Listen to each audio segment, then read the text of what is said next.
Hello students, welcome to chemistry with J classes. मैं अभिषेक, जैसे कि लास्ट वीडियो में आपने देखा था कि मैं एज ए केमिस्ट्री टीचर इस चैनल पे आप लोगों के लेक्चर्स अपलोड करूँगा। और जिन बच्चों ने लास्ट लेक्चर देखा है उन्हें पता है कि हम आज पहली वीडियो कौन सी पढ़ने वाले हैं। हम केमिस्ट्री क्लास 12 का फर्स्ट चैप्टर सॉल्यूशंस के बारे में पढ़ने वाले हैं।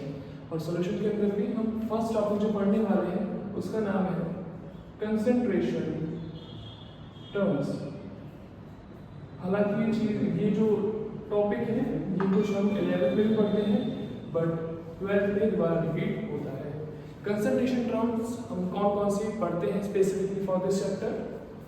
मास परसेंटेज या फिर वेट परसेंटेज, वॉल्यूम परसेंटेज,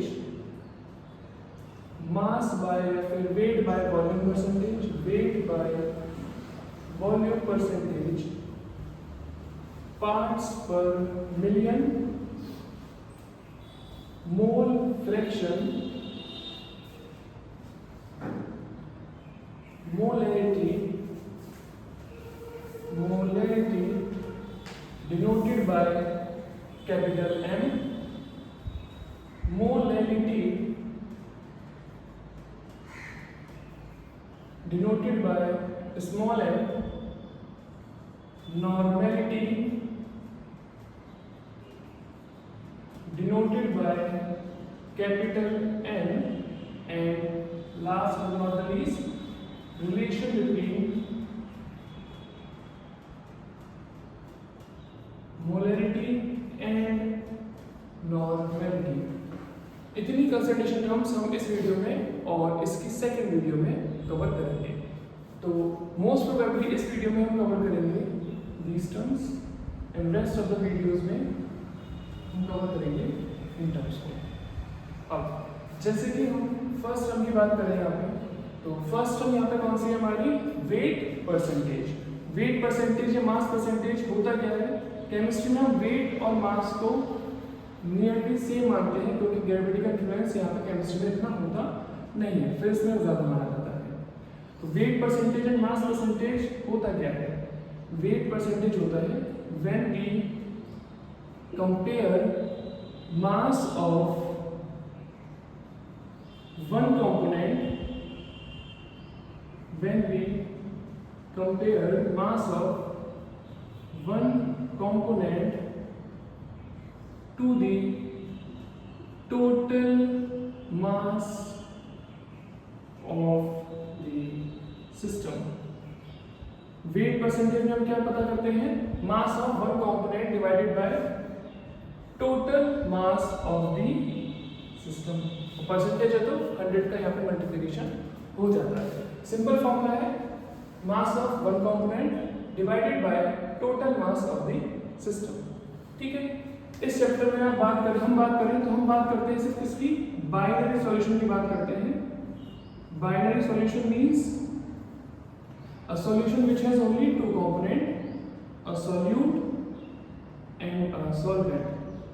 मतलब एक सॉल्यूट होगा और एक ही सॉल्वेंट होगा।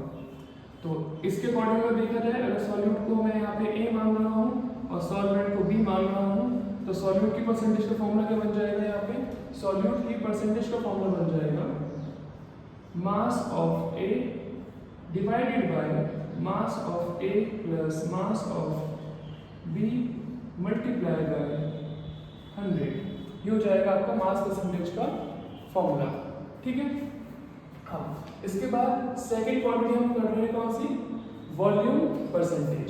वॉल्यूम परसेंटेज की अगर हम बात करें तो वॉल्यूम परसेंटेज भी सिमिलर होता है, बट यहाँ पे जो कंपेयरिंग क्वांटिटीज होंगी, जो क्वांटिटीज हम कंपेयर करेंगे वो मास में ना होकर क्या होगा? वॉल्यूम में होगी। जैसे कि अगर हम बात करें, सेम एक बाइनरी सॉल्यूशन है, एक बाइनरी सॉल्यूशन है जिसके दो कंपोनेंट हैं A एंड B और दोनों का वॉल्यूम गिवन है और मुझे वॉल्यूम परसेंटेज निकालनी है ऑफ A। तो वॉल्यूम परसेंटेज जस्ट सिमिलर होता है मास परसेंटेज के रिस्पेक्ट में। Volume of A divided by volume of A component plus volume of B component multiplied by 100, which means what is volume percentage? Volume percentage is the percentage of one component of a system of a solution as compared to the total volume occupied by the solution. तो total solution का जो भी volume होगा उसको उसके compare में आप किसी एक कंपोनेंट का वॉल्यूम की परसेंटेज निकालेंगे तो उसका फॉर्मूला आपका ये हो जाता है। तो ये दो टर्म्स आपको समझ में आ गई होंगी, बहुत बेसिक टर्म्स थी, आपने 11th में पढ़ी है, दोबारा रिपीट हुई है। थर्ड टर्म पढ़ते हैं हम यहाँ पे wait by volume. Wait by volume होता क्या है, what does it mean? Wait by volume का यहाँ पे मतलब है कि एक certain amount of mass dissolve हो रहा है किसमें, पर्टिकुलर वॉल्यूम में। जैसे एग्जांपल के लिए अगर लिया जाए आपसे बोला जाए कोई भी सब्सटेंस 10% क्वांटिटी में है as compare to weight by volume, तो इसका मतलब क्या होगा? इसका मतलब होगा कि कोई सब्सटेंस, कोई सॉल्यूट पार्टिकल है जो 10 ग्राम डिसॉल्व हो रहा है किसमें, इन 100 ml ऑफ सॉल्वेंट। तो ध्यान रखिए हमेशा कि मास बाय वॉल्यूम या वेट बाय वॉल्यूम में आप कैसे पता करते हैं चीज़ों को, कि अगर आपसे 10% वेट बाय वॉल्यूम लिखा है, इसका मतलब क्या है कि 10 ग्राम ऑफ सॉल्यूट डिसॉल्व हो रहा है किसमें, 100 ml ऑफ सॉल्वेंट में। तो इसका फॉर्मूला क्या बनेगा? इसका फॉर्मूला बनता है आपका, इसका फॉर्मूला बनता है आपका वेट बाय वॉल्यूम का weight of a substance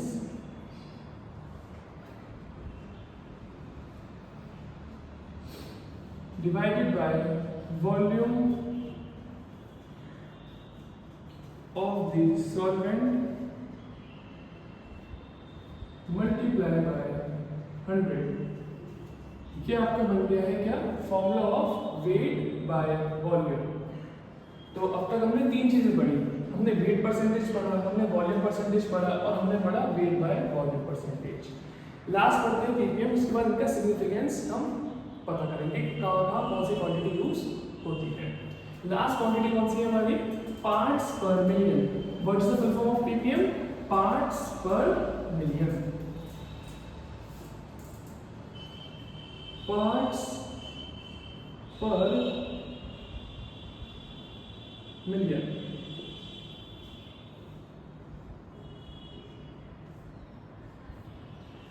it means कि आप इसका फॉर्मूला बनाते कैसे हैं, इसका फॉर्मूला जनरली मास परसेंटेज की तरह ही होता है, बट कुछ चेंजेस हो जाते हैं।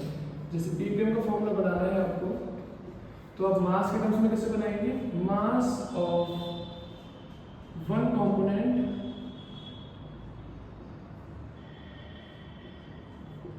Divided by total mass. Mass percentage में आप मल्टीप्लाई करते थे बाय 100, यहाँ मल्टीप्लाई करेंगे आप 10⁻⁶। क्यों? क्योंकि पर मिलियन में आप पता कर रहे हैं, parts per million. Okay, similarly आप ये चीज वॉल्यूम पे भी कवर कर सकते हैं। ये फॉर्मूला वॉल्यूम के लिए भी बना सकते हैं पीपीएम का, इन टर्म्स ऑफ वॉल्यूम भी कर सकते हैं। Volume of one component by total volume multiply by 10⁻⁶। तो ये भी आपका वॉल्यूम का चेंज किस में आ जाएगा, पीपीएम में आ जाएगा। ये आपके मेजर 4 फॉर्मूलेज थे जो हमने पढ़े थे। अब इनका सिग्निफिकेंस देखना है हमें कि सिग्निफिकेंस होता क्या है। वेट परसेंटेज आप जनरली आपको पता है जहाँ पे दोनों क्वांटिटीज मास में दी गई है मुझे, या जहाँ पे सॉलिड मिक्सचर्स हैं वहाँ पे मैं परसेंटेज दिखाने के लिए क्या यूज करता हूँ, वेट परसेंटेज। जहाँ जनरली जो होमोजेनियस मिक्सचर है मेरा या फिर सॉल्यूशन वगैरह है, सॉल्यूशन में आपके मोस्ट सारे कंपोनेंट्स किसमें पाए जाते हैं, लिक्विड फॉर्म में, तो वहाँ पे जनरली आप वॉल्यूम परसेंटेज निकालते हैं।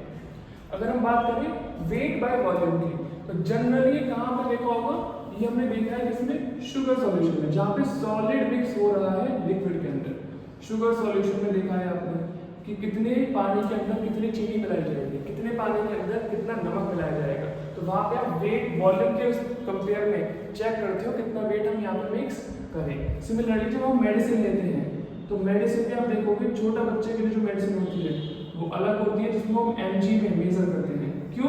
क्योंकि एक माइनर और एक एडल्ट की बॉडी का जो blood amount, quantity of blood होती है वो डिफरेंट होती है, इसलिए मेडिसिन भी उनको उसके अकॉर्डिंग दी जाती है, जो एडल्ट के जितना क्वांटिटी ऑफ ब्लड में डिजॉल्व हो सकती है और एक माइनर के ब्लड के में कितनी डिजॉल्व हो सकती है, उसके अकॉर्डिंग छोटे बच्चों को कम mg की गोली दी जाती है, बड़े बच्चों को या एडल्ट जो होते हैं उनकी जो मेडिसिन होती है वो अलग mg की दी जाती है।